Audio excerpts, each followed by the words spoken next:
Bom dia, galerinha do sexto ano. Tudo bem com vocês? Espero que sim. Que é o professor Diegão de Filosofia. Eu estou postando esse vídeo aqui para nós termos então a nossa aula da semana, tá certo? Bora lá então. Na semana passada, a aula que eu pedi para que vocês ouvissem no podcast, foi a aula introdutória do capítulo 4, que tem o nome então Buscando Respostas. Só para a gente lembrar um pouquinho, na aula passada, então, eu falei um pouquinho para vocês do que é um método, que a filosofia ela busca a verdade e que para você conseguir chegar à verdade e conseguir responder as perguntas que a filosofia faz, você precisa de traçar um caminho e esse caminho é o método. E esse método está sempre orientado pela busca da verdade, tá certo? Então hoje eu vou dar aí prosseguimento então à nossa aula, tá? Eu quero que vocês peguem a apostila na página 21. Espero que todos tenham respondido as 6 perguntinhas da página 21, que são referentes àquele texto que eu pedi para que vocês lessem, né, O Sumiço do Leite e a Filosofia, que vai falar também, vai dar um exemplo, né, dentro de uma história aí lúdica, a respeito da importância do método, de você ter um caminho, percorrer esse caminho para você conseguir chegar ao seu objetivo, que para a filosofia é chegar na verdade, chegar nas respostas, né, concretas, verdadeiras sobre aquelas perguntas que a filosofia se faz sobre tudo que existe, tá? Bom, dando prosseguimento aí então, na página 21 vocês vão ver aí o texto que fala da investigação. Então ele fala um pouquinho de uma filósofa brasileira bem importante chamada Marilena Chaui. A Marilena Chaui, ela é uma professora de filosofia da Universidade de São Paulo, da USP, e ela é uma das filósofas, né, mais importantes aí, não só do Brasil, mas aqui da América Latina como um todo.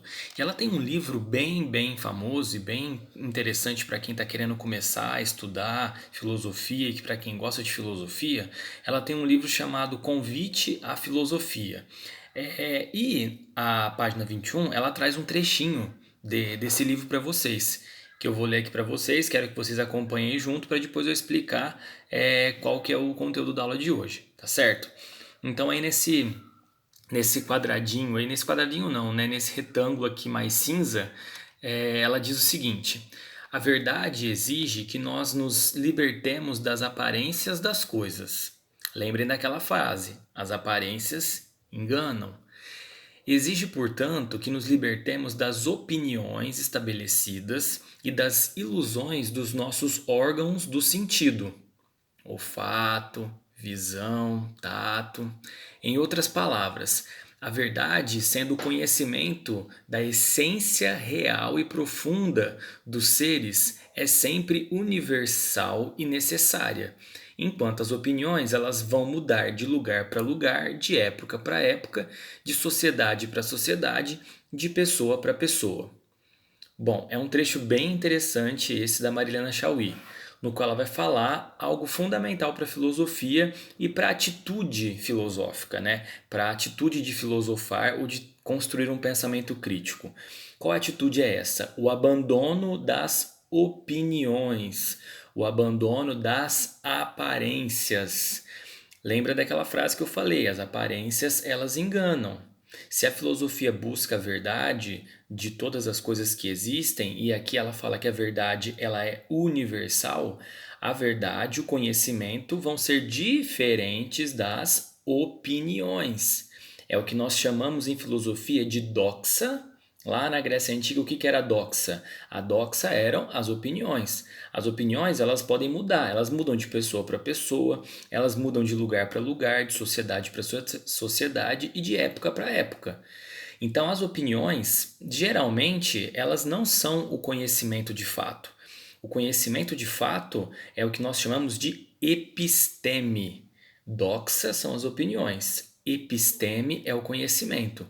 O conhecimento ele é fruto de uma atividade de pensamento mais elaborado, de uma reflexão mais elaborada, mais aprofundada, no qual você sai da aparência e você chega na essência da coisa. Ou seja, você chega naquilo que ela é de fato.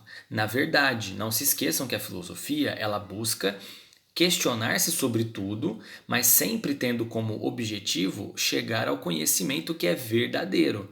A filosofia, ela não se preocupa com a aparência das coisas. A filosofia, ela quer que você saia da aparência, que seriam as opiniões, a doxa, E ela quer que você faça o quê? Que você chegue até a episteme. O que seria a episteme? O conhecimento verdadeiro sobre tudo aquilo que existe. Então, vocês têm que saber diferenciar muito bem essas duas coisas. O que são as opiniões do que é o que nós chamamos de doxa e o que é o conhecimento verdadeiro, que é você chegar à essência das coisas, que é o que nós chamamos de episteme. É o que os gregos, os primeiros filósofos, né, e os filósofos da Grécia clássica chamavam de episteme. Doxa, opiniões, essa não serve. Todo mundo tem suas opiniões, é claro, elas fazem parte do nosso dia a dia, mas para você construir um pensamento filosófico, um pensamento crítico e chegar à verdade, um conhecimento verdadeiro, você tem que abandonar a doxa, né, as aparências das coisas, e você tem que chegar na essência, que seria a episteme, que seria o que nós chamamos de conhecimento válido ou conhecimento verdadeiro. Portanto, é importante vocês perceberem que na escola, quando a gente estuda filosofia, a gente não está apenas memorizando ideias, memorizando autores, memorizando conceitos, pensadores. Não. É claro que a gente vai estudar ao longo desses 4 anos do ensino fundamental e no ensino médio também teorias, conceitos, autores, escolas de pensamento. Mas o que vocês têm que aprender desde já é que a filosofia ela busca, né, transformar em vocês uma questão atitudinal, de atitude, de pensamento. Ou seja, a filosofia quer que vocês desenvolvam uma atitude crítica perante a realidade na qual vocês vivem, uma atitude reflexiva diante da realidade. Ou seja, é um posicionamento que você tem que ter diante das coisas que estão à sua volta. Mas que posicionamento que é esse, Diegão? O de questionar-se sobre tudo e sempre buscar a verdade das coisas. Não se contentar com a doxa, ou seja, com as aparências, com as opiniões. Você tem que tentar ir além disso, buscando o quê? Buscando sempre a verdade, buscando sempre um conhecimento que seja verdadeiro, que seja fidedigno, que seja factual, que esteja embasado, né, num estudo, numa reflexão. Então, essa é a atitude principal da filosofia que ela vai tentar ensinar para vocês nessas aulas do 6º ano e de todo o ensino fundamental e no ensino médio também como um todo, tá? Tá certo, galerinha? Então é o seguinte, tudo isso que eu expliquei para vocês agora, eu quero que vocês façam um pequeno resuminho no caderno, dando continuidade naquilo que vocês já tinham feito nas aulas passadas. Depois que vocês fizerem isso, eu quero que vocês façam o seguinte, prestem bem atenção. Na página 21, no finalzinho da página 21 da apostila de vocês, tem um texto chamado Ignorância, Incerteza e Insegurança. Esse texto ele começa no finzinho da página 21 e ele termina lá no comecinho da página 22. Eu quero que vocês leiam esse texto, que vocês grifem aquelas partes que vocês acharem mais importantes, principalmente as partes na qual o texto explica o que é ignorância, o que é incerteza e o que é insegurança. Que na nossa próxima aula, na aula da segunda-feira que vem, eu vou começar a aula a partir daqui, explicando a diferença dessas três, tá certo? Então, assistam o vídeo novamente, escrevam um resumo no caderno do que eu expliquei hoje para vocês, da continuação da matéria. Depois, leiam o texto Ignorância, Incerteza e Insegurança, que começa na página 21. Grifem o que é insegurança, o que é incerteza e o que é ignorância, que a partir daí nós começaremos a nossa aula da segunda-feira que vem, tá certo? Muito obrigado, pessoal, bons estudos, uma boa semana, fiquem em casa e se cuidem. Tô com saudade de vocês, tá? Beijão, até a próxima aula.